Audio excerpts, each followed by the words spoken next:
کیا معنی رکھتا ہے اور کس کو یہ دستیاب ہے آج کل؟ یہ ذرا اس پہ بات کریں. جی، گزارش یہ ہے کہ انتخابات صرف 1970 کے انتخابات فیئر انتخابات تھے اور اس کے نتیجے کو جرنیلوں نے تسلیم نہیں کیا. مجیب الرحمان کی پارٹی جیت گئی تھی اور لوگوں نے اس کو ووٹ دیا تھا. انہوں نے پاور شفٹ نہیں کیا. اس کے بعد سے پھر ضیاء الحق نے جب وہ بھٹو صاحب کی حکومت ہٹائی اس نے کہا صاف، اس نے کہا انتخابات اس وقت ہوں گے جب مثبت نتائج نکلیں گے. بالکل کھلے عام انہوں نے کہا تھا کہ پازیٹیو ریزلٹس جو ہے اس تک ہم انتظار کریں گے. تو اس کے بعد پھر پالیسی یہی رہی ہے کہ پازیٹیو ریزلٹس، اور پازیٹیو وہی ہیں جو ان کے لیے جرنیلوں کے لیے قابل قبول ہو. تو یہ سلسلہ شروع ہوا ہے. اس کی مختلف شکلیں ہیں. یہ جو آپ نے پوچھا ہے، خیبر پختونخوا میں 2 انتخابات میں نے بڑے قریب سے دیکھے، 2008 کا اور 2013 کا. میں ANP کا صوبائی صدر تھا اور انتخابات کی پوری صوبے کی نگرانی میرے ذمہ تھی. میں آپ کو یقین سے کہہ سکتا ہوں کہ یہ کوئی اسپونٹینیس کوئی ٹیررزم نہیں تھا. یعنی یہ جو سرکاری انٹیلیجنس ایجنسیاں ہیں ان کا ایک طرح سے پولیٹیکل انجینئرنگ کا ایک طریقہ تھا.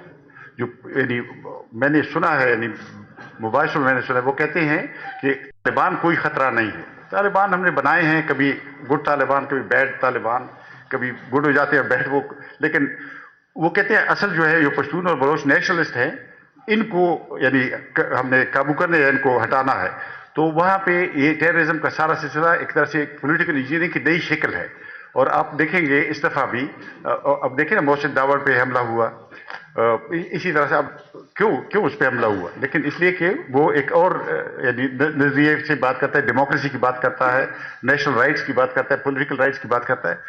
بلوچستان میں تو دیکھیں نا، بلوچستان جو مرکز تھا جمہوری سیاست کا، نیشنل عوامی پارٹی 1970 کے انتخابات وہاں جیتی. وہاں پروونشل گورنمنٹ اس کی آئی. غوث بخش بزنجو، عطا اللہ مینگل، خیر بخش ماری، یہ بڑے نام تھے پاکستان میں جمہوری ترقی پسند تحریک کے. اس کو باپ انہوں نے بٹا دیا وہاں. باپ کیا ہے؟ وہ اردو میں شعر ہے کہ اس کا صوفی شاعر کا، وہ کہتے ہیں منصور کے پردے میں خدا بول رہا ہے. یہ جو وہ ہے باپ ہے، ایک طرح سے منصور کے پردے میں خدا بول رہا ہے.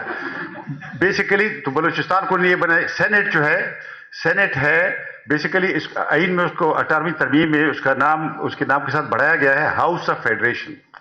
ہاؤس آف فیڈریشن یعنی پاکستان کی وفاق کی، اتحاد کی علامت ہے.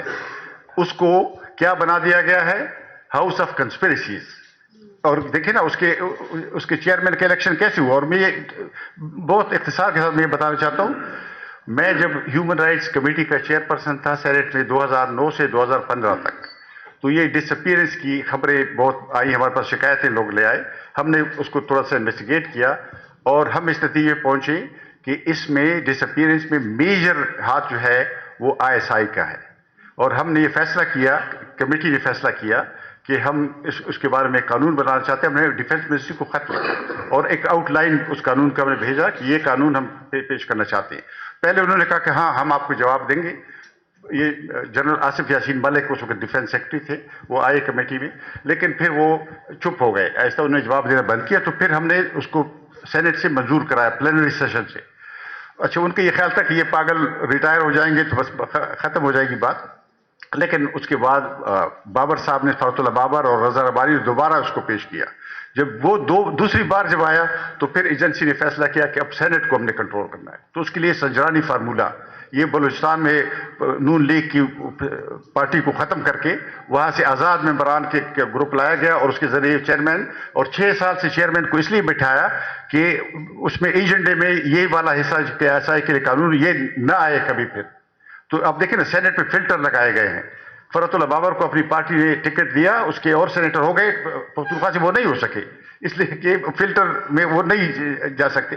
تو یہ اس طرح کی ساری چیزیں ہیں. اس وجہ سے یہ ہم باتیں انسرٹینٹی کی باتیں کر رہے ہیں، ورنہ الیکشن فیئر ہونے چاہیے. اور مجھے لگ نہیں رہا کہ یہ فیئر الیکشن ہوں گے. یہ عدالت کا فیصلہ آیا ہے، لیکن میں کوٹ کرنا چاہتا ہوں، اس پر بات ختم کرنا چاہتا ہوں کہ اب امریکی وہ جو سپریم کورٹ کی چیف جسٹس تھے مارشل، اس نے کہا تھا کہ ہم سیاسی فیصلے کرتے ہیں، اس کو قانونی ڈریسنگ یا لبادہ پہناتے ہیں، لیکن ہوتی یہ سیاسی فیصلے ہیں. تو یہ رات کا فیصلہ بھی بیسیکلی سیاسی فیصلہ ہے، اس کو صرف قانونی شکل دی گئی.